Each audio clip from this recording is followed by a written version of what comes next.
Okay, let's talk about Alejandro Garnacho to Chelsea. The optics around the deal. I know a lot of people aren't happy about this, and at the end of this video, we're going to be speaking about my thoughts on the entire deal. So stick around to know my sort of opinion on it all. But we're going to go through the idea of it first. Why Chelsea are maybe interested, a few of the strengths, a few of the weaknesses, and speak about him as a bit of a player first, because it does feel like a deal that could be on the cards. So we're going to speak about all that first. Hopefully, then inform your opinion a little bit more, and then in the comments, once you've heard my opinion at the end, hopefully we can get your opinions as well. And we can go from there because, like I say, this just isn't going away. So it is something I feel like we need to address in one way or another. So Alejandro Garnacho on screen now. You can see his FB ref sort of base level stats in terms of his green bars, red bars, all the bars. So there it is for your sort of liking there. The few areas that we are going to speak about in terms of what he can produce, again, they are kind of on screen here. You've got his non-penalty XG, the amount of times he gets into those positions to score those goals. The shot volume, which is something that I've spoke about a lot in the past, as something that I want in the team in certain areas, and that chaotic nature that he can bring. We've got the progressive carries, which again is something that is important. Naturally on the wings, that can be quite a heavy factor anyway. So we're going to sort of compare that to some of the other wingers that we've had, because I think that is something that a lot of them can do. Again, it's a bit of a misleading stat if only used in sort of isolation. Touching the attacking penalty area, a big one for me in terms of wingers that can get into the box and give you that extra different option, which goes alongside that XG and that shot volume. And the progressive passes received, another huge one in terms of showing you what he is as a player and what he can bring to the team in comparison to the other players that we've got. So, if you can see here, you've got him compared to get Jamie Gittens on the right, another player of that same archetype, a high shot volume player, an outlet runner who will get in behind. On top here, you have got Alejandro Garnacho's heat map, and then below you have Jamie Gittens. So again, you can see slightly more populated in heat, like in certain areas on Jamie Gittens one, but very similar in terms of the areas they want to occupy in those wider left touchline areas and getting in to the left side of the penalty area to make things happen. So yes, Jamie Gittens' data map looks much better and more complete, and I think that matches it perfectly, because I think Jamie Gittens is a more complete version of the Alejandro Garnacho profile. I think he brings the same outlet runner, shot volume, those sort of key factors we spoke about earlier to the table, whilst also bringing a lot more sort of 1v1 quality, pace and power, ability to go on the outside and inside in terms of when carrying the ball because of his sort of frame. And I think he brings a little bit more in terms of that creative side as well. But as you can see where Garnacho's things spike, where his sort of points spike, it is the areas that we're speaking about, the key factors that is why he's showing up on the sporting director's sort of data plots and why they're looking at him, because the shot volume's high, the non-penalty XG is high. The bits that we've mentioned are higher up. Again, where's the bit that I was going to touch on earlier? Carries into the penalty area. Again, right up there with Gittens again, so it sort of spikes back up to here. So these are areas that they're clearly looking at and looking to inject into this squad to help complete the balance of the team. Now, first of all, his shooting, it's just something that I quite like. I think he can. Now, yes, if you watch a highlights reel or you watch his last 50 shots, for example, you might see a lot of skewed shots because he does have a very high shot volume, which is going to happen. I like his sort of self-belief and his want to get shots off and make things happen. I do think he can add quite good disguise. I think he has a good goal catalogue in terms of the variety of finishes he can have. Looks like he's going to open up to sort of curl it to that far corner. Drills it really nicely, long, hard and low along the floor. I think he has that variety of finishing in his locker. Again, sort of that ability to sort of on the outside of the foot. But it's also these areas that he gets himself into so often in terms of those high XG moments. If he can really become a more clinical finisher and make these into goals rather than just the XG and the shot volume, then of course you have a lot more there to work with. And that's why we're going to speak about the value and sort of how this deal, the optics of it could work. But again, it's not just his shooting, because he has that ability to get shots off and teams are like worried about him getting those shots off because of his shot volume. He can also put in some really clever passes into the box. This was a goal against Chelsea where he crosses the ball really nicely, a little in-swinger into that pocket of space for somebody to get their head on or to just tap in. But again, it's that optic of they think he's going to curl it to try and shoot and get that ball on goal. Instead, take a little bit off it, in-swinging cross, and it can create something for somebody else. But it's this relentless runner type of player that I do think Chelsea want in the team, especially now that Noni Madueke is gone. I think having somebody who's so direct towards the penalty area, again, here, he connects the ball, he's out wide, he's driving at players, committing bodies, but then he drops it off to Eriksen, and then he powers into the penalty area to get on the 1-2.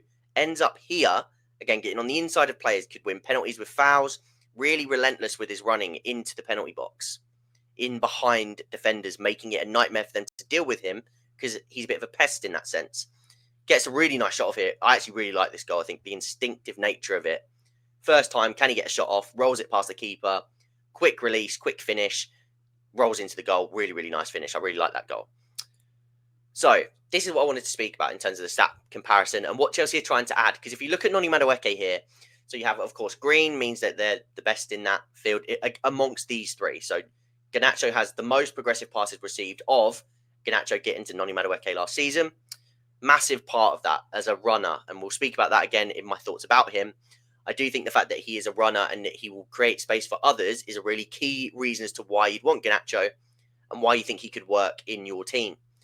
Touches in the attacking penalty area, something that Madueke bought in abundance, is something that we've now lost. Gittens isn't a bad number at 5.58. Actually really good driving into the penalty area, as we touched on in the graph earlier. But again, Garnacho, 7.21. Shot volume, again, much closer to Madueke. Gittens' shot volume is lower, but he is one of those players that he can get shot. I think that will rise quite a bit, playing in a more possession-dominant system. Again, in a system that suits him really well under Maresca. I think that will rise up to these sort of numbers as well. So I'm not saying that that's red isn't a bad thing.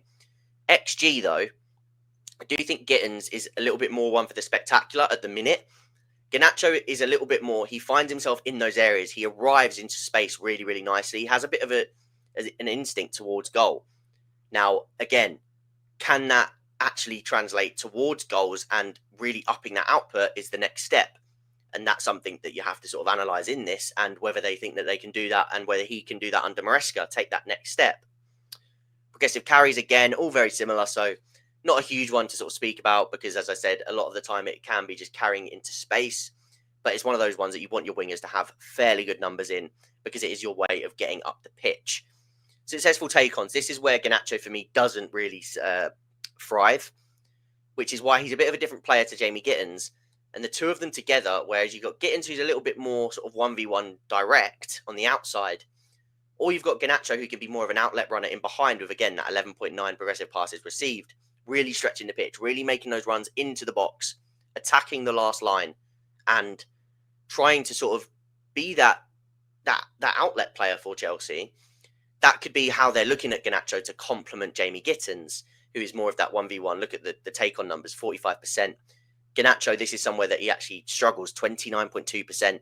And this isn't an anomaly. He's always had quite bad take-on success numbers, usually around that 29 to 34%, I think that the other numbers were. If I'm correct, I'll quickly try and have a look. Yeah, he had 36.6 the season before, but 27.3 the season before that. So, again, it sort of scales between the two. But even 36.6, not the best when you consider these numbers from Gittens and Madueke. So that is why I think Garnacho is being looked at, essentially. Now, the price point is really important for me because there's the other issues that come with him in terms of the attitude and the risk that will come with that. And if he's not being a starter, if you have Simmons and Gittens ahead of him, is the risk reward worth it? And I think the price point is where that risk reward is questioned, because I think anywhere around 35 million, I think the numbers and what you've already seen at such a young age, you think he's 21, he's already played 3 full seasons, you'd say, but his breakthrough in the first season, he still had 19 games played with nearly 600 minutes in the Premier League, scored 3 goals, 2 assists in that breakthrough season. So he's somebody that's been on the scene for a while, a bit like Gerald Hato and the qualities that come with that. He's a young player, but with experience in the game and with legs in the game. So I understand at a certain price why you would make the move. But again, as that price rises, as you get more towards the 50, 60 million mark, which has been quoted in the past, that risk of it upsetting the dressing room and maybe not getting the same out of him that you want from him does start to become worse and worse. So those optics start to change. So let me know in the comments what your price point would be, if there's a price point. So you could just say there's no price, there's no money you'd take him for if you really, really don't want him. Would you take him at 25? Would you take him at 30, 35? What is the highest you would go to for Garnacho. But let's get into the part of the video where I sort of speak about my thoughts on Garnacho and whether it's worth doing. So, I think everybody sort of knows that with Garnacho, the idea would be that these two would be our wingers. They would be the sort of touchline wingers. And if you've watched one of my previous videos where we spoke about the idea of creators, runners, and fillers, we spoke about all three. Garnacho falls into that runners category. And a lot of the stats would back that up. And I do think that that's a key point as to why Chelsea would like him in. Now, a lot of you that have watched the channel for a while will also know for a reason that I was quite big on Madueke. And a few people, again, not his biggest fans, but there was the reasoning as to why I was a fan of Madueke was to what he brings in terms of how he gets from point A to point B into the penalty area, and that ability to stretch the pitch with relentless runs, which opens space for the players that you're more excited about, aka these two between the lines, okay? And that's exactly what Gittens can do as well. But I do think that that's very much to do with the thinking behind Garnacho. Now, if we was to speak and think about the optics of this deal, I definitely think the price is important. And I will quickly go over it because I think it's quite obvious. A lot of people sort of say about the cons of this deal. I think they are quite big cons. One, I think the off-field sort of things, the complications are huge. I think he's been an issue at Manchester United at times. His brother is clearly a talking point in social media and within all fan bases, and that is not a good thing because I definitely think as the team is getting really sort of connected and we're really in a strong point mentally with this team, the group is getting really sort of, the environment's really good at the club at the minute. I do think Garnacho poses a slight threat to that. Now, he is young still, he's 21. There's this sort of factor with Garnacho that you want to, can you nurture him into something more? Can we control him within the group? Can he fit in within the group? You've got someone like Enzo Fernandez who's already there. That connection can really work. And again, when we're talking about having a runner in behind, something that he did a lot with Bruno Fernandes, Garnacho, when he's running in behind, is you have that player to pick him out with Enzo Fernandez. And that's the Argentinian link. So it could, again, when you're talking about synergies, and you're talking about, it's not just about adding the right profile, but sometimes it's about, can you find the good relationships and connections? Enzo and Garnacho is a connection that could work really, really nicely long term. Again, there's plenty of cons, but that's one of the pros that you can see with it. So apart from his off-field attitude as well, I do think, again, it's just the idea that we've already signed Gittens and where does he fit? So if we really quickly sort of put into boxes the attack. Now, what we'll do is we'll put it as like the front sort of four boxes. So we'll have the strikers, the 10s, the left and the right wingers. So Hater, of course, defender. In these sort of areas, you've got Gittens, Garnacho, and now Simmons can play here, but he's also sort of that backup to Palmer. On the right, you've got Neto, and for some reason, he's not on the screen now, but you also have Esteval. So let's just do that. Got Esteval there as well. And then here, you've got Delap.